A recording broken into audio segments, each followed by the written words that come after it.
Hello friends, all in one education channel में मैं आपका फिर से वेलकम करती हूँ। जैसा कि आपको पता है, अंतर की सीरीज़ चल रही है हिंदी में।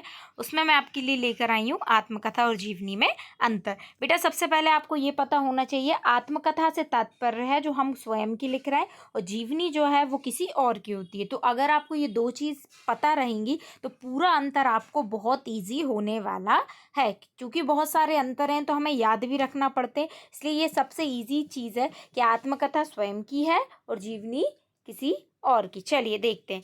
आत्मकथा स्वयं के द्वारा लिखी जाती है। जो आत्मकथा है वो स्वयं के द्वारा लिखी जाती है, जबकि जीवनी किसी दूसरे व्यक्ति के द्वारा लिखी जाती है। आत्मकथा स्वयं की इसलिए स्वयं लिख रहे हैं, जीवनी किसी दूसरे व्यक्ति के द्वारा लिखी जा रही है।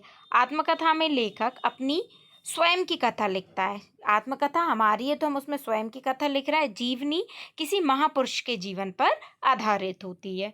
आत्मकथा कहीं कहीं काल्पनिक हो सकती है। काल्पनिक उसमें कुछ और भी चीज़ें उसको और अच्छा बताने के लिए हम जोड़ सकते हैं, जबकि जीवनी बिल्कुल सत्य घटना पर आधारित होती है। आत्मकथा में लेखक स्वयं के गुण दोषों का वर्णन करता है, उसके खुद के जो दोष होते हैं या गुण होते हैं उसका वर्णन होता है, जबकि जीवनी में लेखक किसी दूसरे के गुण दोषों का वर्णन करता है। आत्मकथा में लेखक स्वयं के विचार, कौन के विचार? स्वयं के विचारों को व्यक्त करता है, जबकि जीवनी में लेखक स्वयं के विचारों को व्यक्त नहीं करता क्योंकि वो किसी और की होती है। आत्मकथा कथात्मक शैली में लिखी जाती है, जबकि जीवनी को हम वर्णनात्मक शैली में लिखते हैं। ये रहा आपका पूरा अंतर। मैंने बहुत इजी करने की कोशिश करी है। अगर आपको अच्छा लगा तो वीडियो में कमेंट ज़रूर करिए, लाइक करिए, सब्सक्राइब करिए चैनल को। Thank you for watching.